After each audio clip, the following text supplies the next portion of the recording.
It's the Joe Show! With me, Joe! This is the show where I read an article a day to keep my stupid away. You learn something, I learn something, we all grow together. I get accused a lot of being an extrovert, even though I like to view myself as an introvert. I feel like maybe my stage training has made it so I can play one in public very nicely. And so this article came up entitled 4 Ways Introverts Can Start a Conversation with a Stranger.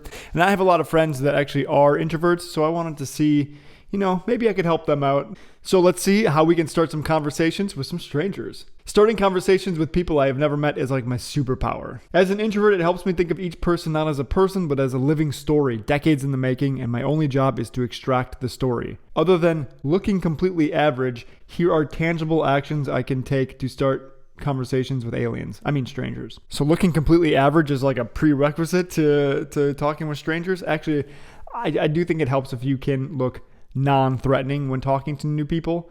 As a muscular, bald, white man, I tend to come off as a little bit more aggressive and threatening than I would probably like.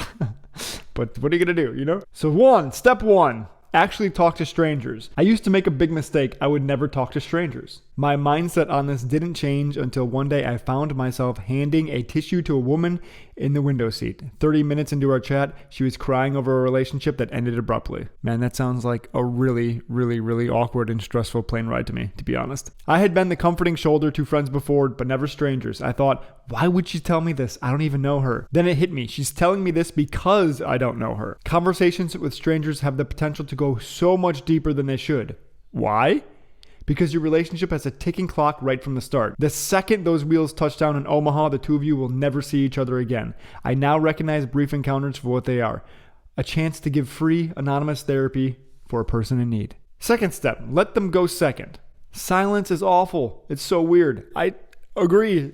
In conversation, silence can be really awful, but I also think silence can be a really powerful tool. For example, comedians can use silence to really build a crescendo until they hit a punchline. And same with the electronic dance music. They can use silence to completely take out the energy and then build back up until they drop the music again and everyone can go crazy. So silence can actually, I think, be a powerful tool when used correctly. Hey, if you like my content, hit that subscribe button below and mash the bell so you get a notification every time I upload a new video, which is currently daily. Thank you. Silence is awful. It's so weird. Like the two of you are sitting in the same spot for an extended period of time. What if you missed the grace period to say hello and then you're stuck on a bus side by side for hours? There is absolutely no chance I will be the second one to speak. Even if it's just hello, that takes the pressure off the other person. Step 3, embrace small talk. I have a friend who hates small talk. We all sometimes hate small talk. She can't stand how meaningless it is, and most times it is meaningless. Not surprisingly, she also has trouble meeting new people. Here's the thing though. Small talk is a necessary entry-level play for making people feel comfortable. It's the basis for everything, even if it seems banal. Best of all, it's very, very, very easy to do. I realize most of my small talk when traveling is pretty much the variant of this script. Whew, man, I can't believe this. Insert statement about the weather. Yeah, it's crazy how... Confirmed statement about weather. For sure. Place we are going. Home for you? Nope, I'm from... They say the place that they're from. Once someone opens up even the slightest crack into their personal life, you can move on to the final step. Step 4. Ask questions. Okay, so now the person is from Boston or wherever. I ask if they like it there, and then I'll ask about their kids, and then I'll ask about something else. Every time someone trusts you with a small detail about themselves, nod and smile and ask for more. Each sentence is going to be a wealth of new information. Ask about the new stuff. It's a game, really. And you know what? I bet someone has made a game about this. I'm sure that we can go online and find a small talk simulator or a question asking simulator. But Joe, what will I say next? What if I run out of things to talk about? You won't if you keep asking questions. I have noticed people always have plenty of problems or passions or both.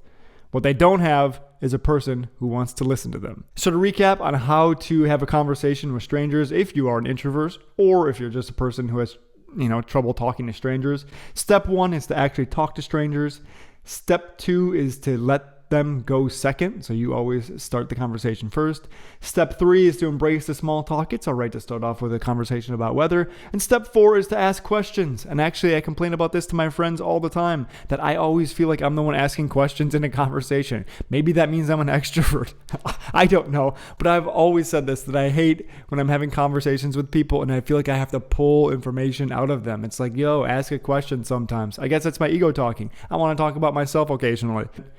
I think having questions or just some sort of script in your back pocket increases your confidence and gives you the energy to kind of open up to people and approach them and ask questions. But when you don't know what to do, it's that fear of, I don't know what to do. And so tomorrow I'll go over a bunch of questions that you can use in a bunch of different situations to start talking to people. That's been today's Joe Show. If you like my content, remember to subscribe. You can follow me on Instagram at a Joe Show. Send articles, love, hate, and whatever else you want to hijoeshow@gmail.com.